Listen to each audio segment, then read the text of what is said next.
He's apologizing for disappointing his owner, his coach. But after the game, he kind of was a little feisty and saying he kind of enjoyed getting into it with Patrick Beverley. Question, do you like KD's attitude here?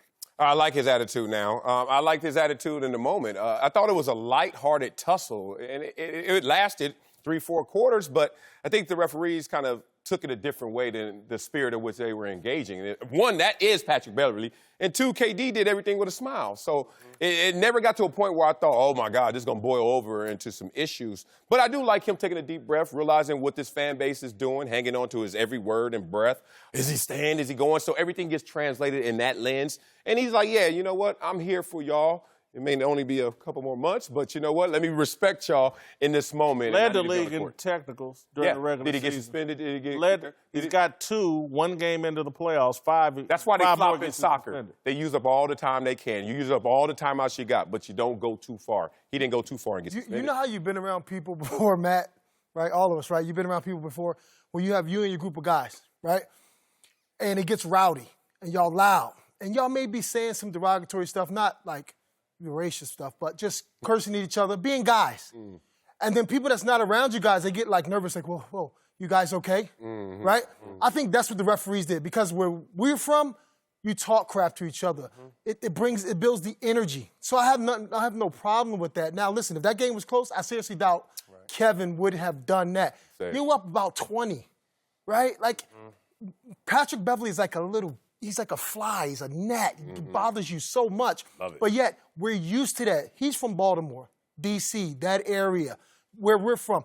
You like to talk crap. And then he got caught up in that. I don't feel as though something wrong with that. I mean, for me, the refs are always overreacting. I mean, like you said, this was lighthearted, spirit of the game. The fans loved it. You saw when KD got kicked out, his teammates were all for him. I like it from a standpoint of, he's letting Patrick Beverley know all these little antics you have going on aren't going to work. And like Kat said, if it was a closer game, KD wouldn't have got, I guarantee he wouldn't have got that second take and got kicked out.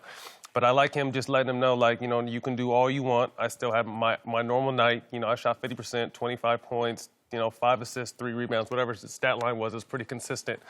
And they were up by 20. What Pat Beverley doesn't always show up on the stat sheet. You want a person like that on your team, but he's guarding the best player in the world, so he's going to have to do more than that to get him out of the game. How can we not argue that Patrick Beverley didn't win here, though? He got KD tossed out of a game. He now has 2 technical fouls. KD fell for the bait. Oh, yeah, definitely. And look, I don't play chess, somebody told me, hey, a pawn took out a bishop, and that's big. So I was like, okay, respect that. I think if the game was closer, it would have never happened. Like that's how you don't win. KD led the league in techs, but KD's very calculated. He might go the rest of the playoffs and not get one more tech. I feel that. You know what I mean? So I just think 2 techs is a big, if you're looking at the big picture. The guy that led the league in technicals, if you had to bet, you think he's getting no more technicals in the playoffs? I seriously doubt he'll get... What you're doing, you're playing with the words. He won't, for real, no. He won't get technicals when games are that tight. I don't think that will happen. He's not a Draymond Green. Right. And he understands the history of what it did for the Golden State Warriors a few years back. Yeah, and I think, like I said, even though he led the league in techs, they were calculated. I think he knew when I used to have calculated techs. I knew if I did something, I was going to get a tech, and I knew what it would do for my team around, up and down, whatever the situation would be. And I know KD's the same way. He knows he's too important to be out of games when it matters. Right. But that last game didn't matter. Right. But when you're the best player on your team, 2-time Finals MVP, I'm just not sure you should be taking these kind of risks. And y'all said he's not Draymond Green. The longer he stays in Golden State, the more he starts to look like the 7-foot shooting Draymond Green. I mean, you do admit his personality has changed. For the better. It has. For the better. Thank you. Can you say that, Matt? I think for the better. He was quiet. He got pushed around. He was always kind of in his own little bubble before, and I think Draymond brought it. Like, this is who KD has always been. I think Draymond brought it out of him, but I don't see it as a bad thing. I see it as, I'm the best player. When I want to talk, I'm going to talk. When I need to play, I'm going to play. But he just let Patrick Beverley know, like, we're not going with this. Great point by Matt. How about this? LeBron James, for so many years, just about a few years back, he started saying that he was the best. I mean, it's been 16 years. We all know he's the best. One of the best things smoking, right? Like sliced bread, just amazing. No, now, he's saying it now. You could have been saying that then, too. KD's, he's growing up. And I'm not going to let you keep bashing me every single time for all these years, and then now I'm not going to keep saying nothing. No, I am the best. Now what you going to do? And it's smart in the first playoff game. Look, it's a series that more than likely, we all know they're going to beat the Clippers. Stop.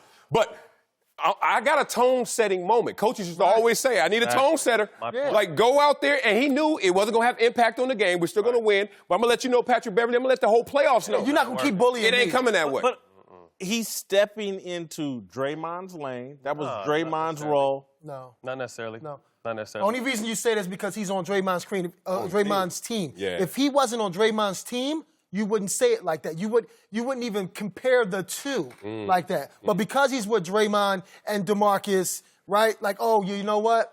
Yeah, you are kind of like that too. Nah, he is 1A, 1B best player in the league. That's great. Yeah, but I'm saying that's great. He can also make mistakes. Everyone does. And get caught up in, again, just remember what that team is. Because of Boogie, because of Draymond, I'm not sure if I want KD, my best player, setting that tone. Let Boogie and Draymond be the emotional guys. But those two are different than KD. Like Matt said, KD will not do that. If it means when that game is tight. It means more when KD does it. Way more. I mean, everyone's coming to him, so when you have that person coming back at people, it means more. You know what you're going to get from Boogie and Draymond. Sometimes wild card, you got to pull him back, but KD was smiling the whole time. He jumped in his face and laughed. You know what I mean? Like I said, if it was an important game or it was back and forth, it wouldn't have happened. But like I said, y'all got calculated. kids. Y'all got kids. And when kids do little bad things that, and then you sit around and go, oh, they won't do it when it really matters. No. No, I know where you're going, but you know what I do respect, and this is why I like it's KD doing it, not Draymond. If Draymond would have responded, we're like, here you go again, he hasn't learned. KD doing it out of character, my bad kid actually doing something good, or the good kid doing something bad. He's not out of character. He led the league in text. He shot 50% that game. Stephen Curry had 40, shooting from 40 feet out. He did his job. It was a fun thing, and he's laughing when he's doing it. It was more of a Sunday play early in the morning. But set the tone. Set the tone for the whole series, for this series and the rest of the playoffs. I'm not going for it. You're not going to rattle me. And now that's going to get Draymond and Boogie more protective. Now, I'm going to take, if anything else comes your way, we got you. Yeah. I can't believe, why wouldn't we see it as Patrick Beverley set the tone? No. How? How's he set the tone? What tone? What tone is he Do setting? you hear the wins? First of all, were they down 3 or 1? Was it a pivotal moment? No. Yeah. Patrick Beverley, you're not doing nothing. He just set the tone. I didn't even get in KD's head. Patrick Beverley's head was at his waist. He wasn't even bothering about no Patrick Beverley. And he's been loving him, he said, since Arkansas. All them games they used to play cool, back in the day. They boys. Chicago. That's all he got. That's all Patrick Draymond Beverley and got. LeBron are cool, but LeBron baited Draymond into some dumb stuff in the NBA Finals, and it cost him a championship.